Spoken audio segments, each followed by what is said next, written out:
Have you ever wondered what the heck is a tort?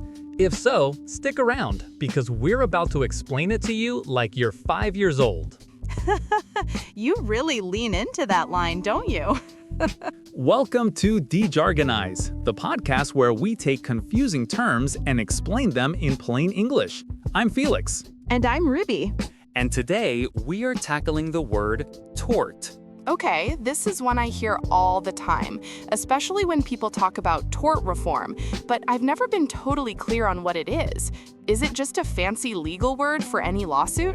That is the most common misconception. But no, a tort is a very specific kind of wrong. It's not just any lawsuit. Okay, so what kind of wrong are we talking about? In general, the easiest way I've heard it explained is to think of the law as having 3 big bins for sorting out all the bad things people can do to each other. Curious. 3 bins. All right, I'm with you so far. In general, the first bin is for crime. These are wrongs against society as a whole. If someone commits a crime, the state prosecutes them. Right, like theft or assault. The police get involved. Got it. Exactly. The second bin is for breach of contract. This is for broken promises. 2 people or companies make a specific agreement, and one of them fails to hold up their end of the bargain. Okay, so that's a dispute between the people who actually made the deal. Perfect. Now, the third bin is for torts. This is the bin for almost everything else. It's for when someone harms someone else, but they don't have any pre-existing agreement. So, like, complete strangers. Yes, often complete strangers. The classic example is a car accident. A driver hits a pedestrian. They've never met, they have no contract, but one person's action has harmed the other.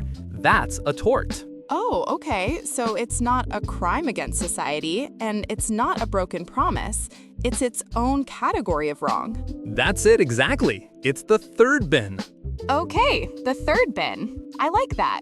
But if there's no contract, no agreement, what are the rules?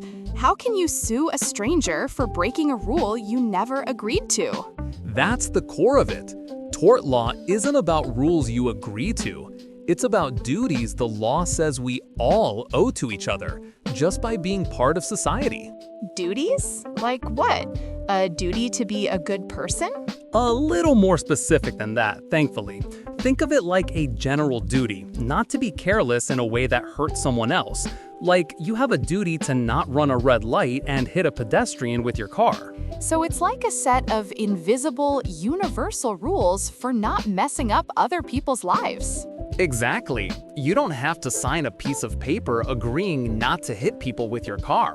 The law just says you can't. Okay, that makes sense. So if someone does breach that duty and harms you, what happens? Do you call the police?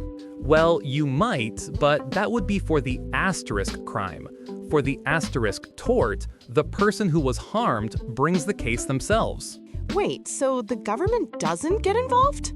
Nope, it's not the state versus the defendant like in a criminal case. It's the injured person versus the person who caused the harm. And what are they trying to get? Is the goal to send the other person to jail? That's another common mix-up.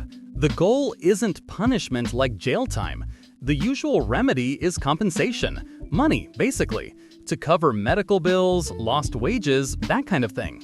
To try and make the person whole again, financially. You got it. But this is where it gets interesting. The same action can be both a crime and a tort. Surprised? How does that work? You get sued twice for the same thing? Sort of. They're 2 different cases with 2 different purposes. Let's go back to the car accident. Say the driver was drunk. Driving drunk is a crime, so the state will prosecute them. They could face fines or jail time for breaking the law. Right, that's the criminal case. Exactly. 2 different bins, 2 different processes, even if they started with the same event. So why does this obscure legal word even matter? Is this just trivia for lawyers? Not at all. In fact, you've probably heard it 100 times without realizing it. Have you ever heard politicians or news anchors talk about tort reform? Oh yeah, constantly.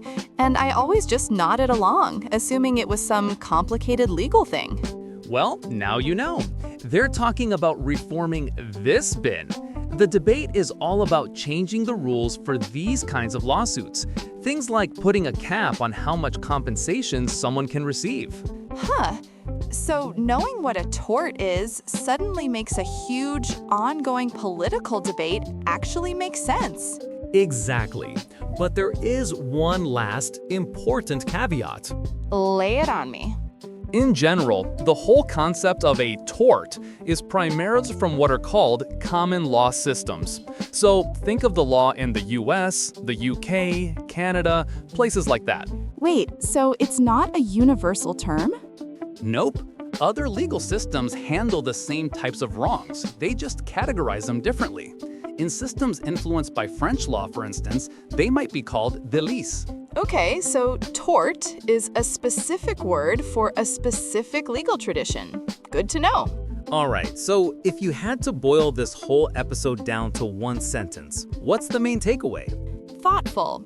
I'd say a tort is a civil wrong between two people who don't have a contract, where one person's carelessness causes harm to the other. And the one caveat I'd add is that it's not universal. It's the name for that third bin specifically in common law countries. See, I think we actually did it. I get it now. You sound surprised. A little. It always sounded so intimidating. Well, if this episode made the word tort finally click for you, do us a favor and hit subscribe in your podcast app. That way you won't miss it the next time we de-jargonize something. Thanks for listening, everyone.